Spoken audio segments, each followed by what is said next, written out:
양의 메아리. 전향을 하게 된 결정적 계기는 무엇인가요? 전 의리를 지켰는데 북한의 배신이었죠. 1995년 부여 무장간첩 총격 사건으로 전향하게 된 탈북자가 오늘 그의 인생 스토리에 대해 이야기합니다.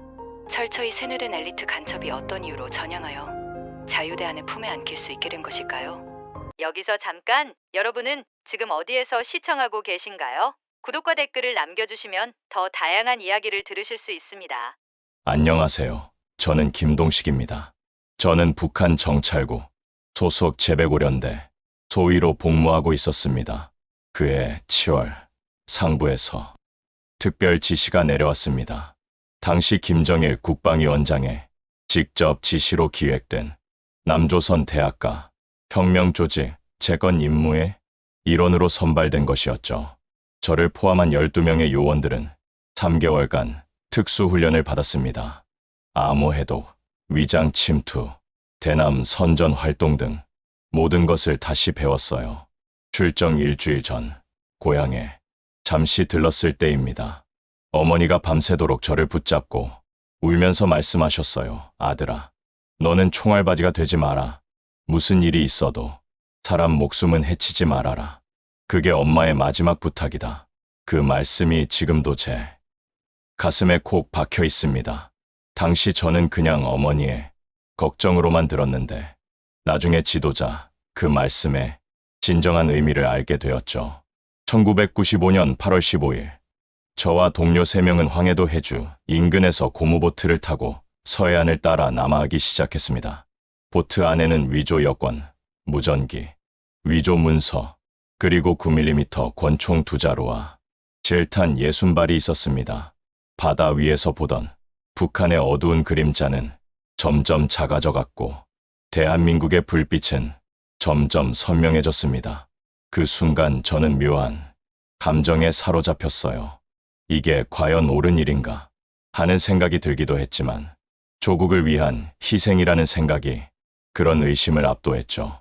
우리는 20시간 동안 보트를 저어 마침내 인천 강화도 인근 해안에 도착했습니다.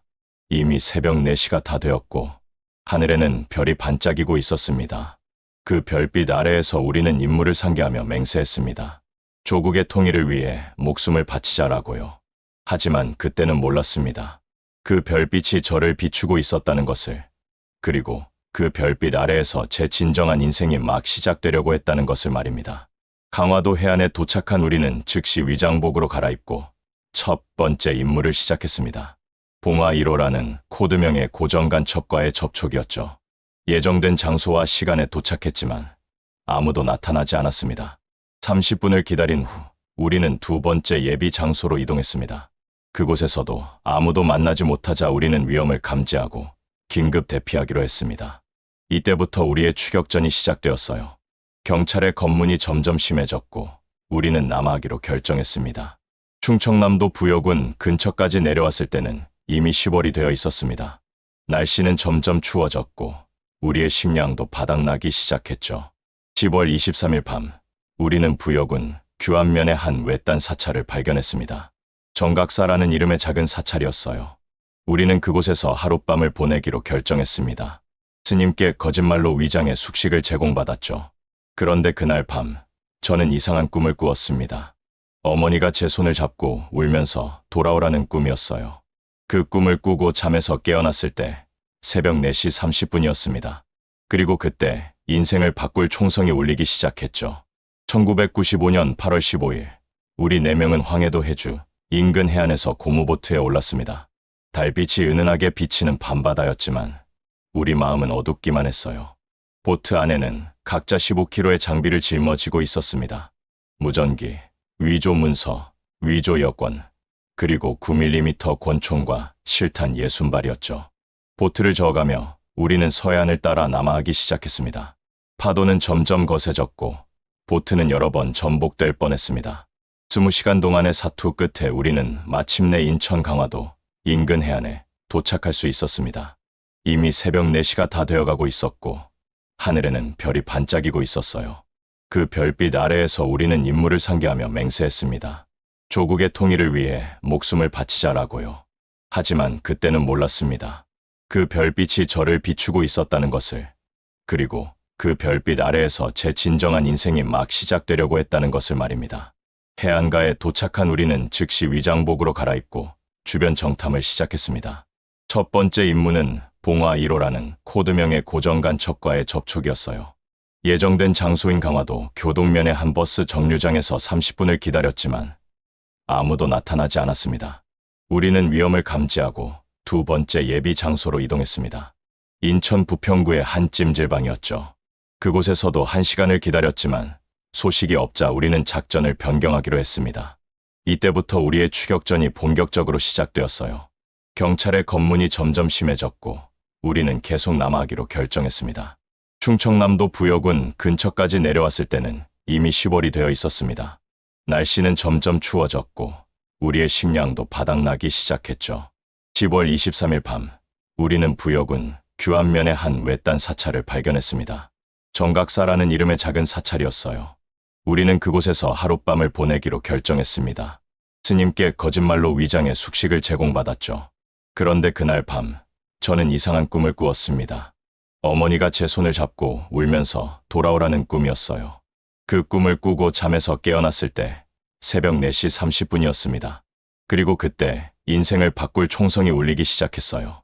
총소리는 점점 가까워졌고 우리는 급히 도망치기 시작했습니다. 동료 박광남이 저를 밀치며 먼저 가라고 소리쳤지만 저는 그를 두고 갈 수 없었어요. 결국 우리는 사찰 뒤편에서 경찰과 맞닥뜨리게 되었습니다. 총격전이 시작되었고 박광남이 제 눈앞에서 쓰러졌습니다. 저도 왼쪽 가슴에 총상을 입었어요. 쓰러지면서 하늘을 봤는데 그때 제 마음속에 어머니의 말씀이 떠올랐습니다. 사람 목숨은 해치지 말아라. 그 순간 저는 모든 것을 포기하고 싶었습니다. 하지만 그럴 수 없었죠. 저는 간첩이었으니까요. 경찰에 체포되어 부여경찰서로 이송되는 동안 저는 계속 어머니의 얼굴을 떠올렸습니다. 그리고 문득 깨달았어요. 저는 이미 어머니의 말씀을 어겼다는 것을, 제 손에 피가 묻었다는 것을. 그 생각에 저는 참을 수 없는 죄책감에 사로잡혔습니다. 경찰서 조사실에서 저는 모든 것을 부인했습니다. 임무, 동료, 모든 것을요. 하지만 조사관의 눈빛은 이미 모든 것을 알고 있는 것 같았어요. 그날 밤, 저는 경찰서 유치장에서 잠을 잘 수 없었습니다. 박광남의 죽음과 어머니의 얼굴이 계속 떠올랐거든요. 그리고 드디어 깨달았습니다. 이제부터는 제 인생을 바꿔야 한다는 것을. 새벽 4시 30분, 사찰 안에서 갑자기 외부에서 들려오는 다급한 발소리와 무전 소리에 잠에서 깨어났습니다. 동료 박광남이 창문 너머로 경찰 차량의 불빛을 보며 포위당했다고 귓가에 속삭였죠. 순간 머릿속이 하얘졌습니다. 우리는 즉시 비상탈출 계획을 실행하기로 했어요. 사찰 뒷문으로 나와 인근 밭둑을 따라 달리기 시작했지만 이미 사방이 포위된 상태였습니다. 멈춰라, 총 쏜다 라는 경고 방송이 공중에 울려 퍼졌고 이내 실제 총성이 뒤따랐습니다. 박광남이 제 앞에서 쓰러지는 것을 보았어요. 그의 가슴에서 피가 분수처럼 솟아오르는 것이 생생히 기억납니다.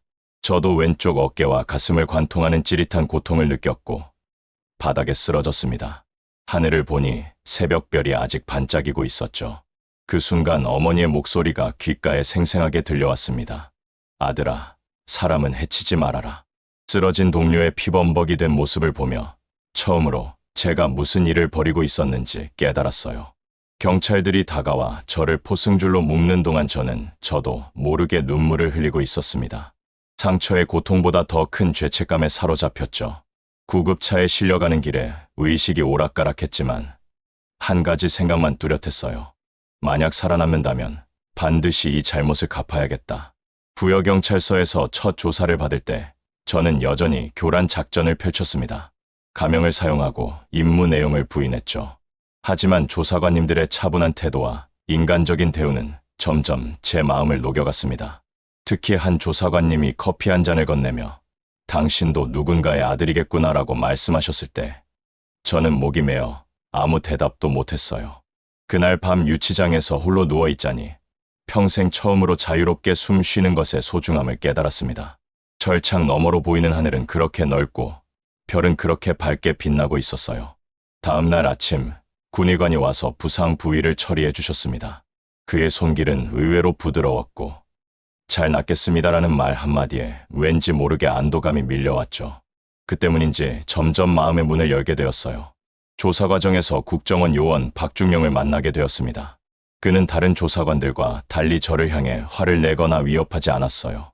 대신 매일 찾아와 다양한 이야기를 나누었습니다. 대한민국의 발전상, 자유민주주의의 의미, 그리고 가장 중요한 개인의 선택에 대해 말이죠.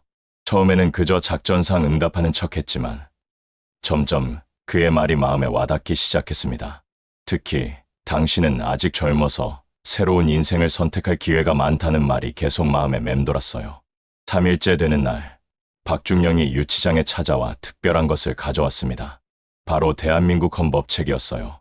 읽어보세요. 당신이 지금까지 믿어왔던 것과 어떤 것이 다른지라고 말이었습니다. 처음으로 헌법 전문을 읽었을 때 저는 눈을 의심했습니다. 자유민주적 기본질서라는 말이 특히 인상적이었죠. 그날 밤, 저는 유치장에서 잠을 설치며 평생 처음으로 진정한 의미의 자유에 대해 생각해 보았습니다. 부상이 심해져 결국 대전의 한 군 병원으로 이송되었습니다. 수술대에 누운 채 천장의 밝은 조명을 바라보니 인생이 순식간에 스쳐 지나가는 것만 같았어요. 마취가 되어가던 순간 군의관이 제 귀에 속삭였습니다. 걱정 마세요. 우리는 당신을 반드시 살릴 것입니다. 그 말이 마치 어머니의 위로처럼 느껴졌죠. 몇 시간 후 의식을 되찾았을 때 제 가슴에는 정성스럽게 쌓인 붕대가 있었고 옆에는 피곤해 보이지만 미소 짓는 군의관이 계셨어요. 수술이 잘 되었습니다. 이제부터는 새 삶을 살면 됩니다라고 말씀하시는 그의 눈빛에서 따뜻한 인간미를 느꼈어요. 그 순간 저는 눈물이 나올 것 같아 고개를 돌렸습니다. 병원 생활 동안 많은 사람들이 저를 찾아왔지만 누구도 저를 간첩이라고 부르지 않았습니다. 간호사들은 김동식 씨라고 부르며 정성껏 간호해 주었고 군의관은 매일 제 상태를 확인하며 조금씩 대화를 나누었죠. 처음으로 대한민국 드라마를 TV로 보게 되었고 신문도 읽어보았습니다. 그전까지 알고 있던 남조선과는 완전히 다른 모습이었어요. 특히 병원 식당에서 다른 환자들과 함께 식사할 때면 저도 모르게 사람들과 대화를 나누게 되었습니다. 한 노인 환자는 제가 부상당한 사연을 묻더니 젊은이가 무슨 고생을 했느냐며 안타까워했어요. 그 자리에서 진실을 말할 수 없어 마음이 무거웠지만 동시에 처음으로 평범한 사람으로 대접받는 기분을 느꼈습니다. 2주 후 박중영이 병문 안을 왔습니다. 그는 아무 말 없이 신문 한 장을 건네주었죠.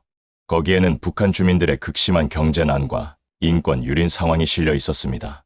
이게 바로 당신이 위해 싸우라고 했던 조국입니다라는 그의 말에 저는 아무 대답도 할 수 없었어요. 그날 밤 병실에서 홀로 창밖을 바라보며 평생 처음으로 진정한 애국이 무엇인지 고민하게 되었습니다. 퇴원날 박중영이 저를 마중 나왔습니다. 차 안에서 그는 이렇게 말했어요. 이제 당신은 두 가지 선택이 있습니다. 한쪽은 과거의 길로 돌아가는 것이고 다른 한쪽은 새로운 길을 개척하는 것입니다. 저는 창밖을 바라보며 오랫동안 생각에 잠겼습니다. 수없이 스쳐 지나가는 사람들의 모습을 보니 문득 깨달았어요. 이들은 적이 아니라 저와 같은 사람들이라는 것을. 결국 저는 마음을 굳혔습니다.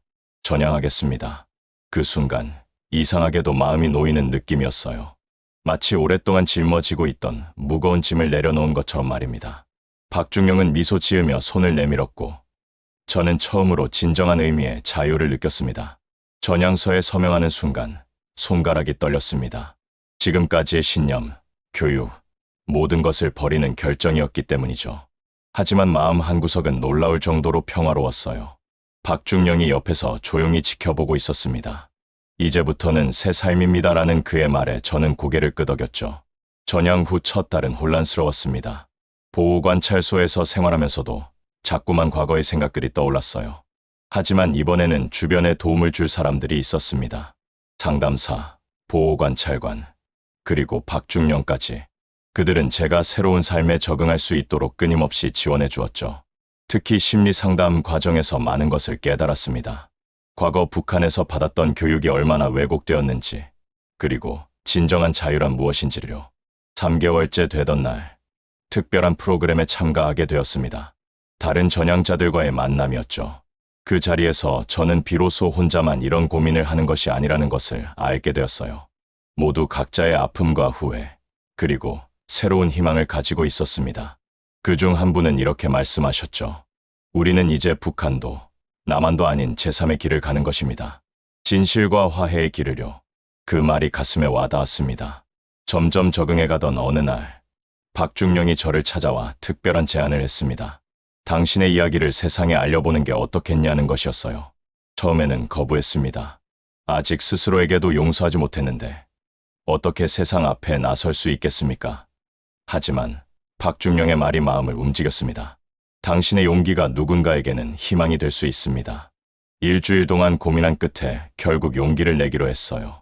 첫 인터뷰를 준비하는 동안 무수히 많은 연습을 했습니다. 어떻게 말해야 할지, 어떤 반응이 있을지 두려웠지만 동시에 기대도 컸죠. 인터뷰 당일 스튜디오에 들어서는 제 마음은 뛰고 있었지만 이상하게도 마음속은 평화로웠습니다. 이제야 비로소 진정한 자유를 만끽하는구나 싶었어요. 카메라가 돌아가기 시작했고 저는 진실을 말하기 시작했습니다. 처음에는 목소리가 떨렸지만 점점 자신감이 생겼어요.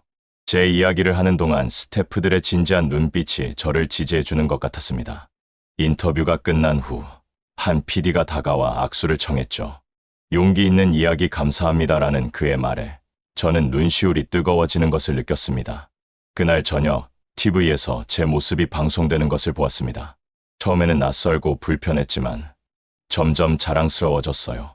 이제야 비로소 새로운 인생을 시작하는구나 싶었습니다. 그로부터 일주일 후 예상치 못한 편지 한 통이 도착했습니다. 바로 그날 제 수술을 집도했던 군의관에게서였죠. 편지에는 이렇게 써 있었습니다. 당신이 새로운 삶을 살아가는 모습을 보니 그날의 수술이 더욱 의미 있게 느껴집니다. 편지를 읽으며 저는 울었습니다. 이제야 비로소 진정한 구원이 무엇인지 이해하게 되었어요. 첫 방송 이후 예상치 못한 반응이 쇄도했습니다. 수많은 편지와 응원의 전화가 들어왔죠.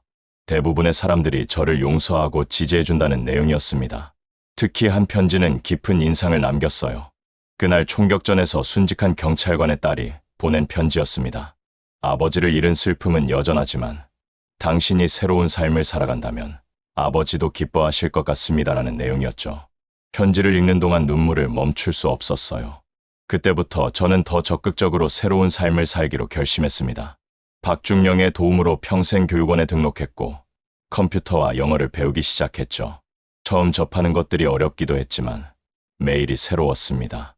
특히 자유롭게 정보를 검색하고 공부할 수 있다는 것이 가장 큰 행복이었어요. 6개월 후 저는 첫 직장을 구하게 되었습니다. 작은 사회복지기관에서 상담 보조원으로 일했죠. 다른 전향자들과 탈북민들을 돕는 일이었습니다. 처음에는 제가 그들을 도울 자격이 있을까 싶었지만 오히려 제 경험이 큰 도움이 되었어요. 그들에게 진정한 자유와 희망에 대해 이야기해 줄 수 있었으니까요. 1년 후 저는 더 큰 결심을 했습니다. 바로 강연자가 되기로 한 것이었죠. 학교와 교정시설을 다니며 제 이야기를 전하기 시작했습니다. 처음 강연에서는 여전히 긴장되었지만 학생들의 진지한 눈빛이 저를 힘나게 해주었어요. 특히 한 청소년이 강연 후 찾아와 저도 용기를 내게 됐습니다라고 말했을 때 모든 고생이 보상받는 느낌이었습니다. 3년째 되는 해 저는 특별한 초대를 받았습니다. 국제인권 포럼에서 연사로 초청된 것이었죠. 영어로 발표해야 한다는 부담감에 밤새 연습했지만 막상 무대에 서니 평화로웠습니다. 전 세계 사람들 앞에서 제 이야기를 할 수 있다는 것이 자랑스러웠어요. 발표 후 많은 사람들이 저를 찾아와 감사의 인사를 전했습니다. 특히 한 외국인 학자는 당신의 용기가 북한 인권 개선에 희망을 준다고 말했죠. 그 순간 저는 비로소 제 인생의 진정한 의미를 깨달았습니다. 지금은 매일이 감사합니다. 작은 것들의 행복을 느끼고 주변 사람들을 소중히 여기게 되었어요. 특히 매년 10월 24일이 되면 저를 구해준 모든 분들에게 감사 인사를 드립니다. 박중령, 군의관님, 그리고 그날 총격전에 참여했던 모든 분들께요. 최근에는 제 이야기를 책으로 출간하게 되었습니다. 총성이 내게 가르쳐준 것이라는 제목이에요. 많은 사람들이 제 이야기를 통해 용기와 희망을 얻었으면 하는 바람입니다. 때로는 과거의 악몽에 시달리기도 하지만 그럴 때마다 주변 사람들의 따뜻한 위로가 저를 일으켜줍니다. 이제 저는 확신합니다. 진정한 용기는 변화하는 것이고, 진정한 자유는 용서하는 것이라고요. 제 인생의 두 번째 장은 아직도 계속되고 있습니다. 매일이 새로운 도전이지만, 이제는 두렵지 않아요. 왜냐하면 나는 더 이상 혼자가 아니니까요. 방송 출연 제안을 받고 한 달 동안 고민했습니다. 카메라 앞에서 제 과거를 고백한다는 것은 쉽지 않은 결정이었죠. 하지만 박중영의 당신의 이야기가 누군가에게 구원이 될 수 있다는 말이 마음을 움직였어요. 촬영 당일 스튜디오에 들어서니 심장이 빨리 뛰었습니다. 밝은 조명과 많은 카메라, 스태프들의 시선이 저를 압도했어요. 메이크업 아티스트가 분장을 해주시면서 긴장되시죠? 라고 물었을 때 저는 그저 고개만 끄덕일 수 있었습니다. 연출자와 마지막 리허설을 하는 동안에도 제 목소리는 계속 떨렸죠. 괜찮습니다. 진실만 말하세요라는 연출자의 위로가 조금이나마 힘이 되었어요. 촬영이 시작되고 인터뷰어의 첫 질문이 나왔을 때 저는 순간적으로 눈을 감았습니다. 간첩이었던 시절을 어떻게 기억하시나요? 라는 질문에 저는 진실을 말하기로 했어요. 처음에는 말이 떨리더니 점점 술술 나왔습니다. 북한에서의 훈련, 난파 과정, 부여에서의 총격전, 그리고 전향까지의 모든 과정을 사실대로 이야기했습니다. 중간중간 눈물을 흘리기도 했지만 계속해서 말을 이어갔죠. 가장 어려웠던 순간은 동료 박광남의 죽음을 이야기할 때였어요. 그 순간을 생생히 기억하며 말하니 가슴이 아팠습니다. 하지만 이 이야기가 중요하다고 생각했어요. 전쟁과 분단의 비극이 어떤 것인지 사람들에게 알려야 한다고 느꼈거든요. 인터뷰어가 지금의 삶은 어떤가요? 라고 물었을 때 저는 진심으로 미소 지을 수 있었습니다. 매일이 감사하고 자유로워요라고 대답했죠. 2시간 동안의 촬영이 끝나고 스태프들이 박수를 쳐주었을 때 저는 홀린 듯한 기분이었습니다. 몸은 녹초가 되었지만 마음은 놀라울 정도로 가벼웠어요. 녹화 후 한 여성 스태프가 다가와 속삭였습니다. 제 오빠도 북한에 남아있는데 당신의 이야기가 희망이 되었어요라고요. 그 말에 저는 또다시 눈물을 흘렸습니다. 방송이 나간 다음 날 예상치 못한 반응이 시작되었어요. SNS에는 제 이야기가 퍼져나갔고 뉴스에서는 용기의 고백이라는 제목으로 보도되었습니다. 가장 놀라웠던 것은 대부분의 반응이 따뜻한 응원이었다는 점이었어요. 많은 사람들이 저를 용서하고 지지해준다는 내용의 댓글과 편지들이 쇄도했죠. 특히 한 할아버지의 편지는 깊은 인상을 남겼습니다. 6.25 때 남쪽으로 내려온 사람으로서 당신의 용기가 통일의 희망을 보여준다는 내용이었어요. 이 모든 반응들이 저에게는 놀라운 일이었습니다. 저는 그동안 사람들이 저를 적대시할 것이라고만 생각했거든요. 하지만 실제로는 그 반대였어요. 사람들은 제 과거보다는 현재의 모습, 그리고 진실을 말하는 용기를 더 크게 평가해 주셨습니다. 이 경험은 저에게 큰 교훈을 주었어요. 진실과 용기는 결국 사람들의 마음을 움직인다는 것을 깨달았죠. 이후로 저는 더 적극적으로 강연 활동을 시작했습니다. 학교, 대학, 교정시설 등 다양한 곳에서 제 이야기를 들려주었어요. 특히 청소년들에게는 진정한 용기는 변화하는 것이라는 메시지를 전하려 노력했습니다. 한 중학교에서 강연을 마친 후 한 학생이 저에게 편지를 건네주었습니다. 저도 친구들과 사이가 안 좋았는데 오늘 강연 듣고 먼저 화해하러 갈래요라는 내용이었죠. 그 편지를 읽으며 저는 눈물을 흘렸습니다. 이제야 제 인생이 진정한 의미를 찾은 것 같았어요. 방송 출연은 저에게 단순한 계기가 아니라 인생의 전환점이 되었습니다. 이 경험을 통해 저는 비로소 진정으로 자유로워질 수 있었고 과거의 짐을 내려놓을 수 있었어요. 그리고 가장 소중한 것은 이제 제 이야기가 다른 이들에게 희망이 될 수 있다는 것을 알게 되었다는 점입니다. 지금도 때때로 그 방송 영상을 봅니다. 영상 속에 저는 여전히 긴장되어 보이지만 동시에 확고한 결의가 느껴집니다. 그날의 저는 아직 몰랐어요. 이 방송이 제 인생을 어떻게 바꿀지, 그리고 얼마나 많은 사람들에게 영향을 줄지. 하지만 지금은 알겠습니다. 진실을 말하는 용기는 결코 헛되지 않다는 것을. 매번 강연을 시작할 때면 저는 그 방송에서 했던 말을 떠올립니다. 저는 간첩이었지만 이제는 사람입니다라고요. 이 말이 제 인생의 모토가 되었어요. 앞으로도 저는 이 이야기를 계속 들려줄 겁니다. 아직 끝나지 않은 제 인생의 두 번째 장을, 그리고 용기와 희망의 메시지를 전하기 위해서요. 그것이 저를 구해준 분들께 보답하는 길이고 이 이야기가 필요한 사람들에게 희망을 전하는 방법이니까요. 지금의 저는 매일 아침 눈을 뜨면 감사함으로 하루를 시작합니다. 작은 아파트에서 혼자 살지만 외롭지 않아요. 왜냐하면 이제 저는 혼자가 아니라는 것을 알기 때문입니다. 아침마다 창밖을 보면 사람들이 출근하고 학생들이 등교하는 모습이 보입니다. 그런 평범한 풍경들이 특별하게 느껴져요.